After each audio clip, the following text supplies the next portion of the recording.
ये मंदिर का इतिहास कितना पुराना है और कैसे बालाजी हैं जो यहाँ पे आए और इनकी स्थापना की गई।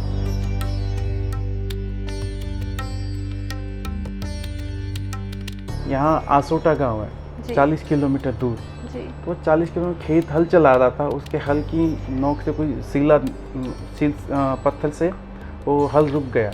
उसने पत्थर समझ करके उस मूर्ति को फेंक दिया। जब टिफ़िन खाना लेकर के आती है तब देखती है कि वो उनके पति असहनीय दर्द से पीड़ित हैं। जी। तो फिर देखा तो बताया कि ये पत्थर फेंका, तब इसमें बहुत असहनीय दर्द होने लगा। जी। तब उन्होंने उस पत्थर को पेड़ के साइड में रख करके और साफ़ किया तो देखा उसमें हनुमान जी महाराज का स्वरूप था। और जो टिफ़िन में बनाया हुआ था वो सबसे पहला भोग हनुमान जी महाराज को लगाया उन्होंने। जी। जी। तो भोग का प्रसाद पाते ही किसान के तुरंत वो दर्द खत्म हो गया उससे। तो यहीं बालाजी महाराज और मोहनदास जी महाराज का यहाँ मिलाप हुआ। और जो साक्षात्कार जो दर्शन हुए थे बालाजी महाराज के मोहनदास जी महाराज को, वो यहीं पर हो गए। बालाजी महाराज को अगर किसी भगत को अर्जी लगानी होती है तो यहाँ नारियल बांधा जाता है। देखिए यहाँ चमत्कार, वैसे मैं शब्द का कहूँ ना, चमत्कार शब्द बहुत छोटा है। ये हनुमान जी महाराज की कृपा है।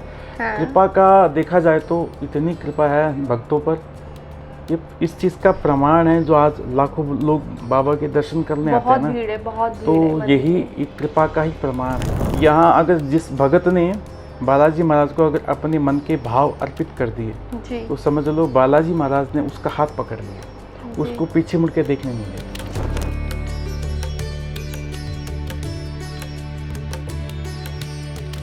जय श्री बालाजी। भगवान राम के परम भक्त हनुमान जी। वैसे तो पूरे भारत में हनुमान जी के बहुत सारे मंदिर हैं, लेकिन राजस्थान के चूरू जिले में स्थित सालासर बालाजी का मंदिर बेहद विशेष है। और इस मंदिर का संचालन पिछले कई सालों से एक ऐसा परिवार कर रहा है जिसकी 10वीं पीढ़ी के एक व्यक्ति इस समय हमारे साथ मौजूद है। आपका बहुत बहुत स्वागत है अजय जी। हम शुरुआत करते हैं मंदिर के इतिहास से। ये मंदिर का इतिहास कितना पुराना है और कैसे बालाजी हैं जो यहाँ पे आए और इनकी स्थापना की गई। देखिए ये मंदिर की स्थापना हुई लगभग 271 साल हो चुके हैं। जी। और यहाँ सबसे पहले मोहनदास जी महाराज थे जी, जिनके आग्रह से ही बालाजी महाराज यहाँ पर आए हैं। जी। मोहनदास जी महाराज बालाजी महाराज की तपस्या करते थे, सीताराम हनुमान का जाप करते थे। जी। तो मोहनदास जी महाराज की तपस्या से प्रसन्न होकर बालाजी महाराज उनके साधु के रूप में मोहनदास जी महाराज से मिलने आते थे। जी। और काफ़ी समय निकलने के बाद में मोहनदास जी महाराज ने आग्रह किया कि मेरी इच्छा है कि आप सदा के लिए यहाँ मेरे पास मूर्ति स्वरूप में विराजित हो जाएं। जी। तो बालाजी महाराज ने आदेश दिया, ठीक है मैं जल्दी ही तुम्हारे पास मूर्ति स्वरूप में आऊँगा। जी। तो 2-3 महीने बाद में यहाँ आसोटा गांव है, 40 किलोमीटर दूर। जी। वो 40 किलोमीटर खेत हल चला रहा था, उसके हल की नोक से कोई पत्थर से वो हल रुक गया। उसने पत्थर समझ करके उस मूर्ति को फेंक दिया। जी। तो किसान के पेट में असहनीय दर्द हुआ। तो जब दोपहर को जाटनी जब टिफ़िन खाना लेकर के आती है तब देखती है कि वो उनके पति असहनीय दर्द से पीड़ित हैं। जी। तो फिर देखा तो बताया कि ये पत्थर फेंका, तब इसमें बहुत असहनीय दर्द होने लगा। जी। तब उन्होंने उस पत्थर को पेड़ के साइड में रख करके और साफ़ किया तो देखा उसमें हनुमान जी महाराज का स्वरूप था। जी। हनुमान जी महाराज का स्वरूप था, एक कंधे पे राम जी हैं, एक कंधे पे लक्ष्मण जी। जी। तो फिर उन्होंने भगवान के स्वरूप को देख करके जो टिफ़िन में बनाया हुआ था वो सबसे पहला भोग हनुमान जी महाराज को लगाया उन्होंने। जी। जी। तो भोग का प्रसाद पाते ही किसान के तुरंत वो दर्द खत्म हो गया उससे। चमत्कार के। हाँ, वो पहला चमत्कार था उस समय। जी। तो यही चमत्कार फिर आसपास के खेतों के जो काम करने वाले उनको पता लगा। जी। तो ये बात धीरे धीरे फिर वहाँ के राजा थे उनको पता लगी। फिर राजा ने उस मूर्ति को अपने महल में मंगवा लिया। जी। फिर राजा को रात को स्वप्न में हनुमान जी महाराज आते हैं और कहते हैं कि ये जो मूर्ति है मेरा भगत मोहन है जी, सालासर में, वहाँ लेके चलो। जी। और इधर मोहनदास जी महाराज को स्वप्न में आ गया कि मैं मूर्ति स्वरूप में आ चुका हूँ, जल्दी ही तुम्हारे पास आ रहा हूँ। जी। तो ऐसा करके ये मूर्ति यहाँ सालासर धाम में आई, जी। तो विराजित हुई। तब मोहनदास जी महाराज ने कहा कि जिस स्वरूप में बालाजी महाराज ने मुझे सर्वप्रथम दर्शन दिए, जी। मेरी इच्छा है कि वही आनंद पूरे जगत को प्राप्त हो, क्योंकि वो आनंद सबसे पहले जो उस साधु के रूप में उनको मिला था, जी। वही आनंद पूरे जगत को प्राप्त हो। तो मोहनदास जी महाराज ने उसी मूर्ति के ऊपर दाढ़ी मूछ का स्वरूप बनाया था। जी, ये बहुत विशेष, हम पीछे भी देख सकते हैं सालासर बालाजी की हमारे पीछे मूर्ति रखी, सबसे विशेष है क्योंकि यहाँ पे एकमात्र ऐसी मूर्ति है जिसकी दाढ़ी और मूछ है हनुमान जी की। और इस मंदिर का और इसमें क्या खासियत है, जैसे भी हम देखें कि वहाँ धूनी भी जल रही थी, उसका भी कुछ इतिहास होगा, वो क्यों खास है यहाँ पे? ये धूनी लगभग 300 साल पुरानी बता रहे हैं हमारे पूर्वज जी। ये मोहनदास जी महाराज की जगह हुई है, यहीं बैठ के मोहनदास जी महाराज तपस्या करते थे जी। और यहीं बालाजी महाराज के साथ ये मल्ल युद्ध भी करते थे, यहाँ क्रीड़ा करते थे जी।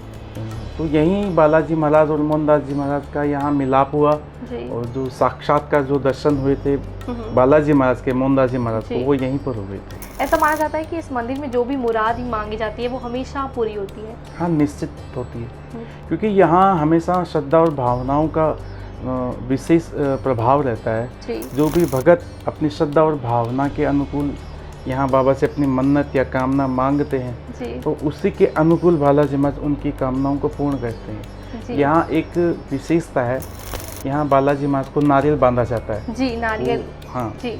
ये अर्जी है, अर्जी है। बालाजी महाराज को अगर किसी भगत को अर्जी लगानी होती है तो यहाँ नारियल बांधा जाता है जी। और यहाँ की खास बात है, जो सच्चे मन से जिस भगत ने भी नारियल बांधा है तो उसकी भावना के अनुकूल, श्रद्धा के अनुकूल उतनी जल्दी उनकी कामनाओं को बाबा पूर्ण करते हैं। ये प्रत्यक्ष प्रमाण हमने बहुत लोगों से देखा है।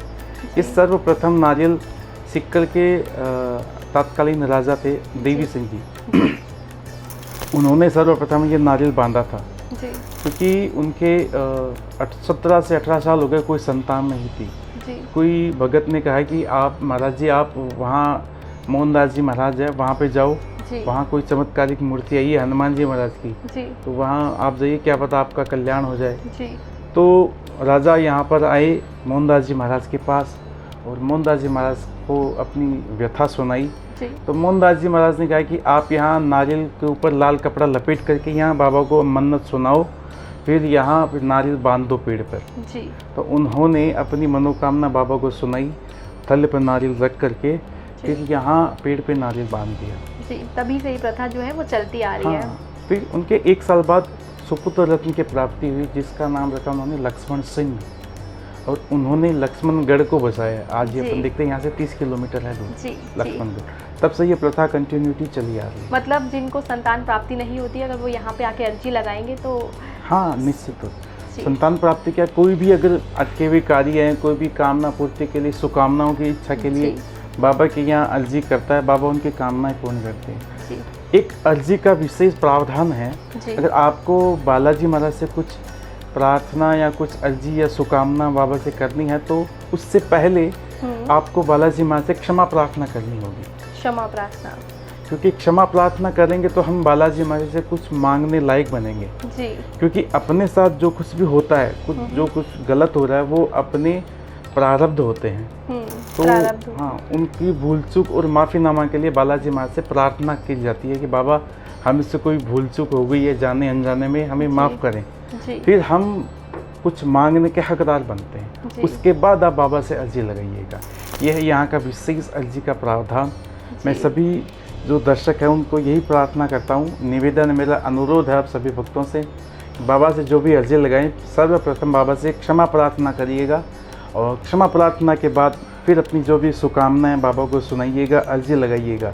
बालाजी महाराज आपकी अर्जियों को जल्दी पूर्ण करेंगे। हम बालाजी को खुश करने की ऐसा क्या प्रसाद चढ़ाएं जिससे वो खुश हो जाए? देखिए, यहाँ हनुमान जी महाराज को मीठा बहुत पसंद है जी, और मीठे में आप कोई भी भोग लगा सकते हैं जी। वो भगत की भावना निर्भर करती है जी। जैसे वही वैसा ही होता है, जैसे कि बच्चे की क्या इच्छा होती है कि माँ को क्या पता कि माँ मुझे ये खाना है, वही यहाँ भाव अच्छे होते हैं कि यार आज मेरे बालाजी महाराज को मैं ये मिठाई बाबा को भोग लगाऊंगा, इतनी लगाऊंगा। तो वो ही प्रसाद आपका फलीभूत होता है उसमें। किस दिन शुभ रहेगा बालाजी के यहाँ दर्शन? तो बाबा हनुमान जी महाराज हमेशा यहाँ साक्षात विराजित है, जी। आप कभी भी लगा सकते हो। जी क्योंकि जब राम जी महाराज साकेत धाम गए थे जी तब हनुमान जी महाराज को ये कहा आपको धरती पर रहकर जगत का कल्याण करना है। जी तो वो आज भी सालासर धाम में विराजित होकर जगत का कल्याण करते हैं। जी और ये तब तक जब तक प्रभु अवतरित होंगे तब तक सारा डिपार्टमेंट हनुमान जी महाराज के पास है। तो जगत का कल्याण के लिए ये जो जिम्मेदारी राम जी महाराज ने दी है वो बालाजी महाराज इसका निर्वहन कर रहे हैं। जी, आपने जैसे मुझे बताया कि आप जो 10वीं पीढ़ी है जो इस मंदिर के संचालन में है, तो कैसे आपके परिवार इससे जुड़ा और कैसे ये प्रथा जो है आप अभी तक फॉलो कर रहे हैं? मतलब देखिए, मोहनदास जी महाराज की बहन थी कानीबाई जी, ये इतिहास का ही एक हिस्सा है जी क्योंकि जब कानीबाई के एक लड़का हुआ उदयराम जी, जी उदयराम जी जब 5 साल के थे तब उनके पति का स्वर्गवास हो गया था। जी। तो तब उनके पास कोई खेतीबाड़ी के लिए कोई साधन नहीं था, तो वो अपने भाइयों के पास चले गए। उनके 5 भाई थे, तो उनमें सबसे छोटे थे मोहनदास जी महाराज। जी। तो मोहनदास जी महाराज ने कहा कि भाई मैं तुम्हारे साथ चलूँगा, तुम्हारी खेतीबाड़ी का भी ध्यान रखूँगा और मैं जो बालाजी महाराज की जो पूजा, जो बाबा की जो भी नित्य कर्म होता है, वो पाठ होता है, जो ध्यान होता है, संकीर्तन होता है, वो मैं मेरे करता रहूँगा। काम के साथ मैं वो भी करूँगा। तो मोहनदास जी महाराज बहन की यहाँ भरण पोषण ध्यान रखने के लिए, खेतीबाड़ी का ध्यान रखने के लिए मोहनदास जी उनके साथ यहाँ आए थे। तो क्योंकि एक्चुअली में उनका पिहर है रुल्याणी। रुल्याणी से मोहनदास जी महाराज यहाँ सालासर बहन के ससुराल में आए उनकी खेतीबाड़ी की संभालने के लिए। तो वो मोहनदास जी महाराज और उदयराम जी मामा भांजा मिल करके खेतीबाड़ी संभालते थे और वो सीताराम हनुमान का जाप करते थे। तो वही से ही यही मोहनदास जी महाराज की आध्यात्मिकता का दौर शुरू हुआ और वो बालाजी महाराज वेदकता की ओर जाने लगे एकदम, क्योंकि वो उनका बहुत विशेष लगाव था हनुमान जी महाराज से। बचपन से ही था उनको विशेष बड़ा स्नेह था और आत्मीय भाव से हनुमान जी महाराज को बड़ा चाहते थे। तो वो बचपन में उनकी यही इच्छा थी। वो आगे यहाँ बालाजी महाराज की ऐसी कृपा रही कि यहाँ उनको एकांतवास भी मिल गया हनुमान जी महाराज का भजन कीर्तन करने के लिए। वहाँ खेतों में जाते, काम करते और वो अपना भजन ध्यान में लगे रहते। तो जब मोहनदास जी महाराज ने यहाँ जीवित समाधि ली तब वो अपनी पूजा का जो कार्यभार है उदयराम जी को सौंप दिया। तो ये जो हम परिवार है, हम कानीबाई का ही परिवार है। उदयराम जी के 2 लड़के थे, वे ईश्वरदास जी और कनीराम जी। जो आज 2 परिवार में, 1 साल ईश्वरदास जी परिवार पूजा करता है, 1 साल कनीराम जी परिवार पूजा करते हैं। तो वही परिपाटी चली आ रही है। उसमें से मैं अभी 10वीं पीढ़ी हूँ, अभी 9वीं पीढ़ी भी है, किसी की 7वीं पीढ़ी भी है। तो फिलहाल अभी मैं जो हूँ मैं 10वीं पीढ़ी में हूँ। जी 10वीं। मतलब आपने बताया कि आपका जो एजुकेशनल बैकग्राउंड है वो भी काफ़ी स्ट्रॉन्ग है, आपने PhD भी कर रखी है, तो आप अपने बारे में भी थोड़ा बताइए हमें। देखिए, मेरा नाम है अजय पुजारी जी। और मेरा सबसे बड़ा तो ये परिचय मैं तो यही कहूँगा, हम बालाजी महाराज की यहाँ सालासर मंदिर के पुजारी, बालाजी महाराज के यहाँ सेवक, ये इससे बड़ा परिचय मेरा कोई हो नहीं सकता। ये मैं अपने आप को परम सौभाग्यशाली मानता हूँ कि बालाजी महाराज ने हमें सेवा का मौका दिया और हमें इस लायक बनाया। क्योंकि ये बड़ी सौभाग्य की बात है कि बाबा की सेवा करना हर किसी के बस की बात नहीं है, हर किसी को ये मिलता भी नहीं। ये कोई बहुत अच्छे कोई पिछले जन्म में कोई कर्म किए होंगे हमने, तो बाबा ने अपनी यहाँ सेवा में, चाकरी में हमें रख लिया। नहीं, हम भी पता नहीं कहाँ मिलते। बाकी अध्ययन के अंदर, ज्योतिष के अंदर अभी 1 साल पहले ही डॉक्टरेट की उपाधि मुझे मिली है। उस अध्ययन तो निरंतरता है। वो ज्योतिष में बहुत वर्षों से मेरा शौक था और उसी को मैंने उसी विषय में चला गया। तो उसी में बालाजी महाराज की कृपा से डॉक्टरेट की उपाधि मुझे मिली जयपुर से, जयपुर यूनिवर्सिटी से। जगत गुरु रामानंदाचार्य संस्कृत यूनिवर्सिटी से। जी, बहुत अच्छी बात है कि आपने अध्ययन का जो सिलसिला है वो भी जारी रखा और अपने परिवार का जो पीढ़ी दर पीढ़ी चलता आ रहा है उसको भी आप समाहित करके अभी काम कर रहे हैं। तो मेरा जो अगला सवाल है वो ये है कि कभी आपने किसी ऐसे जो भक्त है उसको सुना है जो यहाँ पे आया है, उसके परिवार में कोई चमत्कार हुआ है, उसने बताया कि जब मैं यहाँ पे अर्जी लगाने आया तो मेरी बात बालाजी ने सुनी, तो अब मैं दोबारा यहाँ पे माथा टेकने आया हूँ, ऐसा कोई भक्त जिसकी कहानी आप? देखिए यहाँ चमत्कार, वैसे मैं शब्द का कहूँ ना जी, चमत्कार शब्द बहुत छोटा है जी, अब मैं इसी शब्द को कन्वर्ट कर देता हूँ हनुमान जी महाराज की कृपा। जी, ये काफ़ी अच्छा ये हनुमान जी महाराज की कृपा है।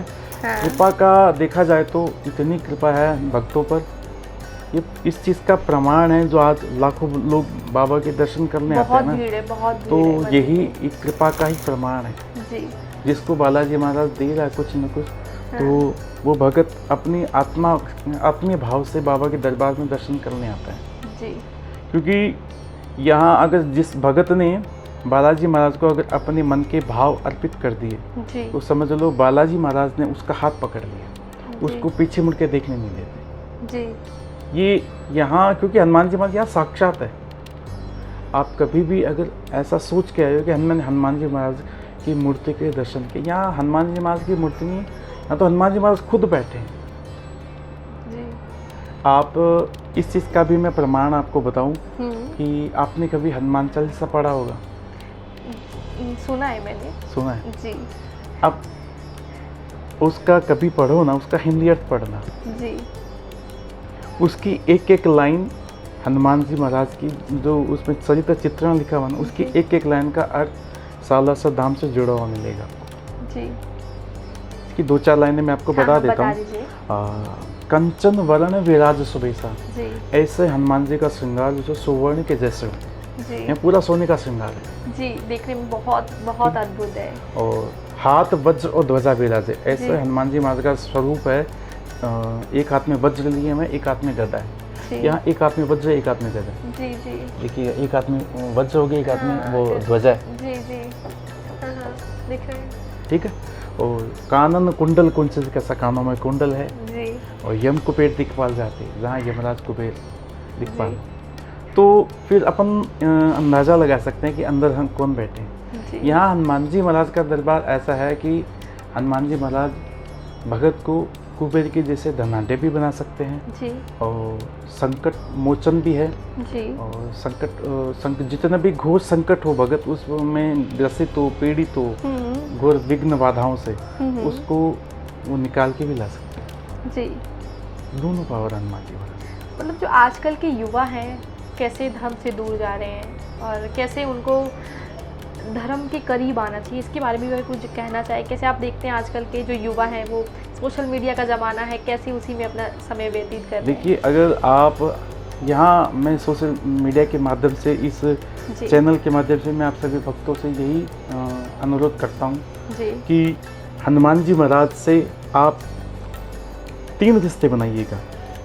3 में से आप चाहे कोई भी रिश्ता बना सकते हो, चाहे हनुमान जी महाराज को अपना पिता मानिए, चाहे भाई मानिए, चाहे गुरु मानिए, तीनों में से कुछ भी बना हुआ, पर उस रिश्ते को अपनी तरफ से आप 100% निभाइएगा, तो हनुमान जी महाराज आपके लिए 100 कदम आगे आपके लिए खड़े मिलेंगे आपको। तो हनुमान जी महाराज और भगत और भगवान के जो बीच की जो डोर है वो विश्वास की डोर होती है।